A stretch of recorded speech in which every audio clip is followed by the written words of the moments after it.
Right ఇక తెలంగాణ రాష్ట్ర వ్యాప్తంగా ఫోన్ ట్యాంపరింగ్ సంబంధించిన ఎపిసోడ్ అయితే కొనసాగుతుంది. మొత్తానికి టాపిక్ డైవర్షన్కు కేర్ ఆఫ్ అడ్రస్గా కొనసాగుతుందంటూ బీఆర్ఎస్ నేతలు అయితే ఆరోపిస్తున్న పరిస్థితి అయితే కనబడుతుంది. మొన్న హరీష్ రావుకు సంబంధించి నేడు కేటీఆర్కు సంబంధించి విచారణ కొనసాగుతుంది. ప్రస్తుతం తెలంగాణ భవన్కు సంబంధించి పూర్తి స్థాయిలో బీఆర్ఎస్ పార్టీకి సంబంధించిన మాజీ కార్పొరేషన్ చైర్మన్లు, మాజీ ఎమ్మెల్సీలు, దాంతోపాటు కీలక నేతలందరూ కూడా భవన్కు చేరుకుంటున్నారు. ఆ విచారణ అనంతరం ఎలా ఉండబోతుంది అనే ఒక ఉత్కంఠ అయితే నెలకొంది. ఇదే అంశానికి సంబంధించి అసలు ఫోన్ ట్యాంపరింగ్ ఎపిసోడ్లో ఏం జరుగుతుంది, ఎందుకు రేవంత్ ప్రభుత్వం ఇంత కక్ష సాధింపు చేస్తుంది అనే విషయానికి సంబంధించి మనం మాట్లాడించే ప్రయత్నం అయితే చేద్దాం. మనతో పాటు వికలాంగుల కార్పొరేషన్ మాజీ చైర్మన్ వాసుదేవ్ రెడ్డి ఉన్నారు. ఒకసారి వారితో మాట్లాడే ప్రయత్నం చేద్దాం. ఎలా చూడొచ్చు అసలు ఈ ఫోన్ ట్యాంపరింగ్ సంబంధించిన ఎపిసోడ్? రాష్ట్ర ప్రభుత్వానికి చేస్తున్న అనేక అక్రమాలు, అవినీతిని బీఆర్ఎస్ పార్టీ బయట పెడుతున్న సందర్భంగా దాని నుంచి డైవర్షన్ చేస్తానికి చేస్తున్న డ్రామా తప్పితే ఈ ఫోన్ ట్యాపింగ్లో పసలేదని గతంలో సుప్రీంకోర్టు ఒక కేసులో ప్రత్యేకంగా చెప్పిన సందర్భాన్ని కూడా ఉన్నది. అయినా కూడా కావాలని కుట్రపూరితంగా 2 సంవత్సరాల క్రితం నమోదైన కేసులో అయిపోయిన సిట్టులో మళ్ళీ ఒక ప్రత్యేకమైన సిట్ వేయించి దానికి 5 ఆఫీసర్లను పెట్టి మళ్ళీ ప్రత్యేకంగా రాజకీయంగా వ్యక్తులపైన కక్షపూరితంగా ఈ యొక్క నోటీసులు ఇస్తూ ఆయన యొక్క దుగ్ధ తీర్చుకోవడానికి చేస్తున్న డ్రామా తప్పితే దీంట్లో ఏమీ లేదు. ఇవాళ అనేక సందర్భాలలో మా పార్టీ సీనియర్ నాయకులు హరీష్ రావు గారు కావచ్చు, కేటీఆర్ గారు కావచ్చు, ఈ రాష్ట్ర ప్రభుత్వం చేస్తున్న వాటాల పంచాయతీల మీద మంత్రులు ఎవరైతే దండుపాల్యం మూట ఉన్నారో ఆ దండుపాల్యం మూట వాటాల పంపకాలకు సంబంధించి బయటపెట్టిన ఆధారాలతో సహా బయటపెట్టిన తర్వాత ఏం చేయాలో పాలుపోక చర్చ అటువైపు పోకుండా ఉండడానికే రాష్ట్రమంతా, ప్రజలంతా, మీడియా అంతా ఈ చర్చ పెట్టుకోవాలని ఈ నోటీస్ ఇచ్చిండ్రు. ఈ నోటీస్ తోటి తేలేది ఏం లేదు. నిజంగా ఈ 2 సంవత్సరాల నుంచి కొనసాగిస్తున్నారు కదా ఒక ధారావాహిక సీరియల్ లాగా.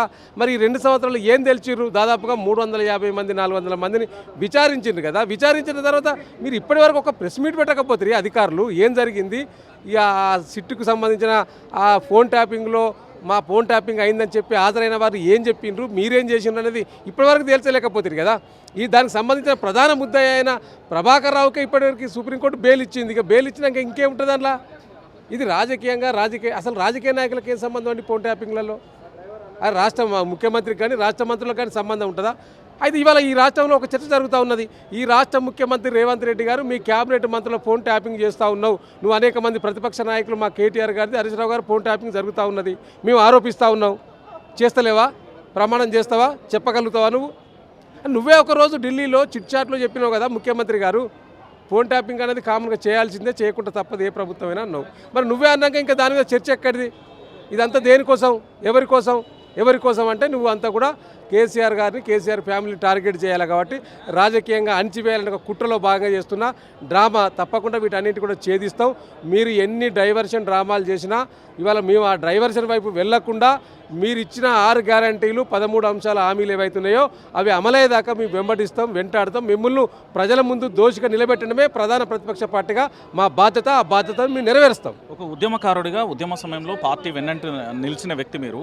ఇప్పుడు పూర్తి స్థాయిలో సిట్ విచారణకు సంబంధించి వెళ్తున్న క్రమంలో చాలామంది విద్యార్థి నేతలు కానీ, నాయకులను కానీ అరెస్టు చేస్తున్న పరిస్థితి కనబడుతుంది. ఒక విచారణకు మీ పార్టీకి సంబంధించిన నేతలను అరెస్టు చేయడం ఎలా చూస్తారు? ఇది ఈ యొక్క విషయంలో ఒక పక్కను మీరే అరెస్ట్ చేస్తారు. అరెస్ట్ చేస్తే నాయకుల దగ్గరికి పోయి సంఘీభావం తెలపడానికి పోతే మీరే అక్రమంగా పొద్దుగాల 3 గంటలకు దిగి ఉస్మానియా యూనివర్సిటీ విద్యార్థి నాయకులను, అనేక మంది పార్టీ శ్రేణులు ఎక్కడికక్కడ అరెస్ట్ చేయడం అంటే ఇది దాని అర్థమైంది అంటే మీరు అణిచివేయాలని చూస్తూ ఉన్నారా? అణిచివేయాలని కుట్ర పన్నుతూ ఉన్నారా? ఇవాళ మీరు ప్రజాపాలన అని చెప్తున్నారు కదా. ప్రజాపాలనతో పాటు ఇలా ప్రజాస్వామ్య హక్కు అని చెప్పి 7వ గ్యారెంటీ అని చెప్పిన మీరే ఇవాళ ఈ బీఆర్ఎస్ పార్టీ నాయకులను ఎక్కడికక్కడ అరెస్ట్ చేయడం అంటేనే మీకు ఎందుకు భయం అవుతుంది? మరి అంతగానో ఎందుకు భయపడతా ఉన్నారు మీరు? మీకు భయం ఎందుకు? మీకు ఏం లేదని చెప్పారు కదా, మా పార్టీ కథం అయిపోయిందని చెప్పారు కదా, పార్టీ ఎక్కడ ఉన్నదని చెప్పిన మాట్లాడిన ఈ రేవంత్ రెడ్డి గారి మరి పార్టీ శ్రేణులు ఎందుకు అరెస్ట్ చేస్తున్నావే? కాబట్టి ఇవాళ నీదంతా ఏంది అంటే ఇలా దొంగ బయటపడ్డరు, దొంగతనాలన్నీ బయటపడతా ఉన్నాయి. ఇవాళ ఈ రాష్ట్ర సర్కారు నడిపినట్టు లేదు, ఇది ఒక సర్కస్ నడిపినట్టుగా అనిపిస్తూ ఉన్నది. ఇలా గత 10 రోజులుగా ఈ రాష్ట్రంలో ఏం జరుగుతుందో తెలుస్తలేదా? మీ మంత్రులే ఒకరి మీద ఒకరు వాటాల పంచాయతీ చేసుకుంటా ఉన్నారు. మీ అనుకూలమైన పత్రికల్లో దాని మీద స్టోరీ వస్తే దానికి సంబంధించి ఒక డిప్యూటీ సీఎం గారు స్పందించిన తీరు కూడా చూసినాం మనం. ఏం జరుగుతూ ఉన్నది అసలు ఈ రాష్ట్రంలో? ప్రజాపాలన అని చెప్పిర్రు, పాలన పడికేసిండ్రు, పాలన గాలి కొదిలేసిండ్రు. మీరు మాత్రం మీ ప్రయోజనాల కోసం ఢిల్లీకి పోతారు, లేకపోతే ఏదో పెట్టుబడులు అని చెప్పి స్విట్జర్లాండ్ వేయినరు.